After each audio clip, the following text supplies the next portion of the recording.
नमस्कार मित्रांनो, जय जिजाऊ, जय शिवराज, जय शंभूराजे। मित्रांनो, सध्या आपल्या स्वराज्यामध्ये आपल्या महाराष्ट्रामध्ये एक विषय तो विशेष करून संपूर्ण देशामध्ये गाजत आहे की जी चर्चा होत आहे तो म्हणजे आपल्या मुंबईमध्ये आपल्या महाराष्ट्रामध्ये मराठी बोलली जावी, मराठीचा आग्रह केला जातो। महाराष्ट्र मित्रांनो, राष्ट्र हा शब्द देशाला संबोधलं जातं आणि संपूर्ण हिंदुस्थानामध्ये आपलं एकमेव असं राज्य आहे की ज्याच्या शेवटी राष्ट्र लागतं।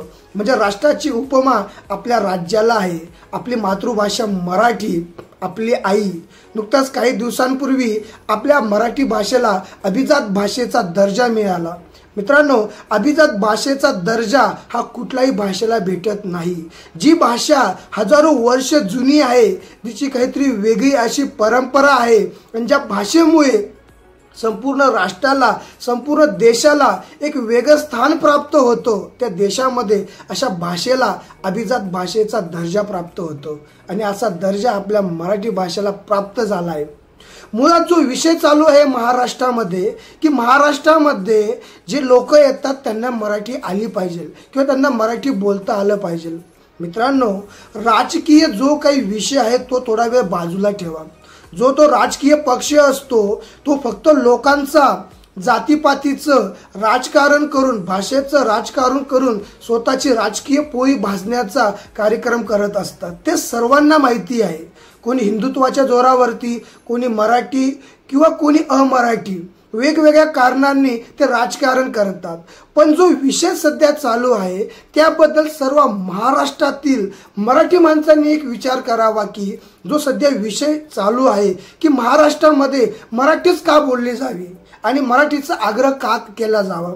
मित्रांनो, छत्रपती शिवाजी महाराज ज्यांना आपण आराध्य दैवत मानतो की ज्यांनी या महाराष्ट्रामध्ये स्वतःचं स्वराज्य स्थापन केलं, त्यावेळेस या भारतामध्ये मोगल असेल, त्यानंतर निजामशाही असेल, अनेक शाही असतील, ते सर्व परकीय होते।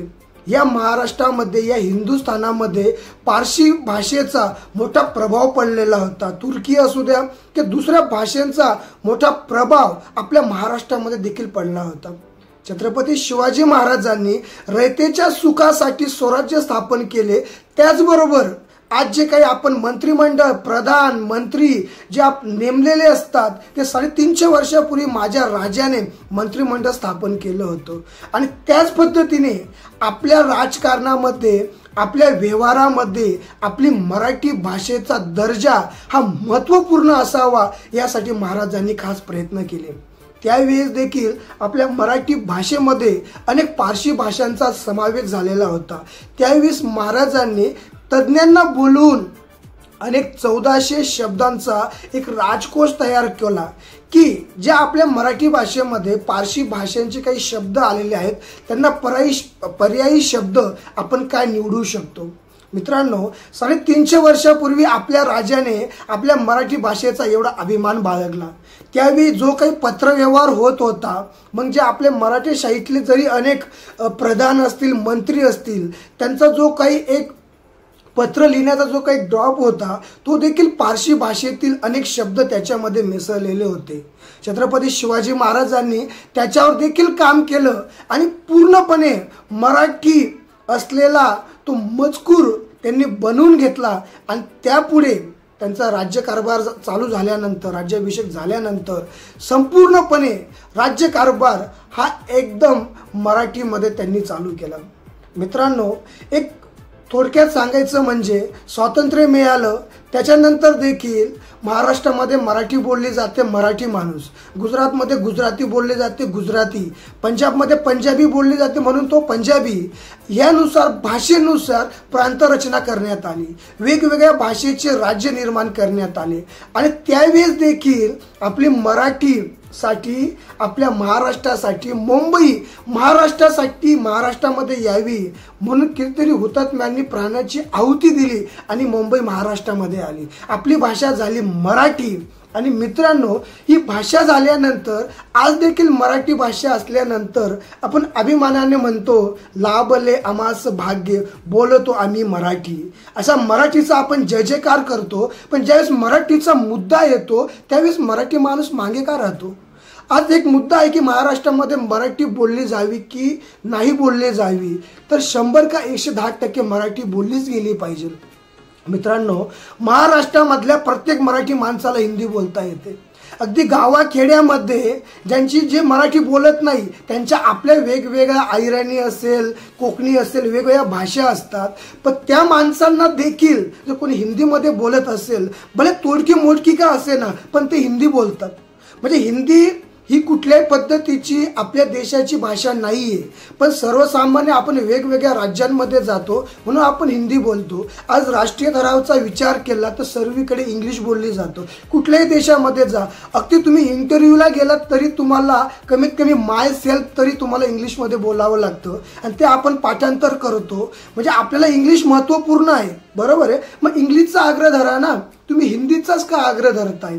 दुसरी गोष्ट म्हणजे महाराष्ट्रामध्ये मी म्हणतो असं कुठलं राज्य नसेल देशामधलं की तिथला माणूस मुंबईमध्ये येऊन पोट भरत नाहीये। मग मित्रांनो, जर कधी आपण या राज्यामध्ये येऊन पोट भरत आहोत, ती आपली कर्मभूमी आहे, तर आपण मराठी शिकण्याचा प्रयत्न का करत नाही? जर आपल्याला नोकरी पाहिजे असेल तर इंटरव्ह्यूसाठी आपण माय सेल्फ का होईना इंग्लिशचं आपण पूर्णपणे पाठांतर करतो। जर मग या राज्यामध्ये राहायचं आहे तर कमीत कमी जी व्यवहारासाठी वापरली जाणारी मराठी आहे ती शिकण्याचा प्रयत्न का नाही करत हे लोक? आणि दुसरी गोष्ट, वेगवेगळ्या राज्यांमध्ये इथं येऊन 20-20, 25-25 वर्ष राहिल्यानंतर हे लोक सांगतात की आम्ही मराठीमध्ये नाही बोलणार, जा तुम्हाला काय करायचं ते करा। हा उर्मटपणा आणि मराठी माणूस ते सहन करून घेतो। राजकीय विषय बाजूला ठेवा, पण ह्या कारणाने तरी सर्व राजकीय पक्षातील लोकांनी, मराठी लोकांनी एकत्र येऊन यामध्ये जर उठाव केला तर नक्कीच बदल होईल आणि आपल्या मराठी भाषेला, जे छत्रपती शिवाजी महाराजांची इच्छा की माझ्या मराठी भाषा स्वच्छ व्हावी आणि ही स्वच्छ मराठी भाषा माझ्या राज्यकारभारामध्ये वापरली जावी। अहो, जे मराठ्यांचं राज्य अटके पार गेलं, संपूर्ण हिंदुस्थानामध्ये मराठ्यांचं राज्य होतं, म्हणजे मराठी भाषा ही देशभर पसरली। देश नसे तर देशाच्या बाहेर पसरली।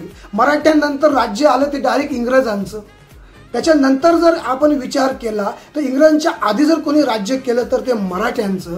मग मला सांगा की महाराष्ट्रामध्ये येऊन त्या लोकांना मराठी शिकणं गरजेचं की मराठी माणसाला हिंदी शिकणं गरजेचं? म्हणून विचार करा सर्वांनी पुन्हा एकदा आणि आपल्या मराठीसाठी, आपल्या आईसाठी सर्वांनी एकत्र या।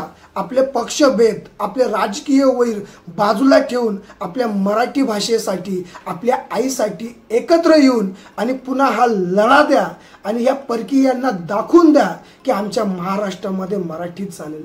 मित्रांनो, आज देखील आपण मुंबई करतो, मराठी माणूस मुंबई बोलतो, पण परप्रांतीय अजूनही या मुंबईला बॉम्बेच बोलतो। अनेकदा मी लोकलमध्ये अनेक वेळा बघताना बोलतो की मी बॉम्बेवरनं निघालोय, मी बॉम्बेला जात आहे।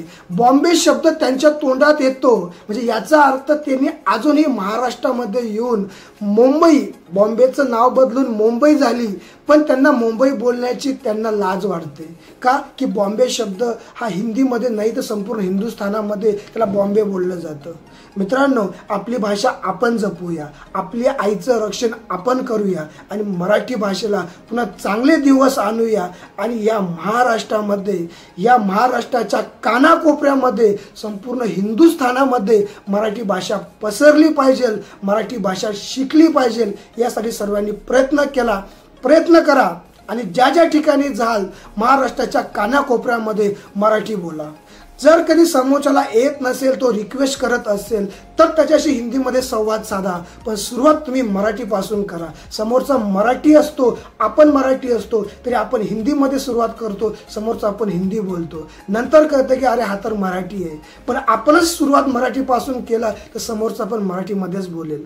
म्हणून मराठी भाषेसाठी जे काही आता महाराष्ट्रामध्ये चालू आहे, मराठी माणसांनी एकत्र या, आपल्या आईसाठी एकत्र या आणि मराठी भाषा जपूया आणि शिवरायांचं स्वप्न पूर्ण करूया। जय शिवराय।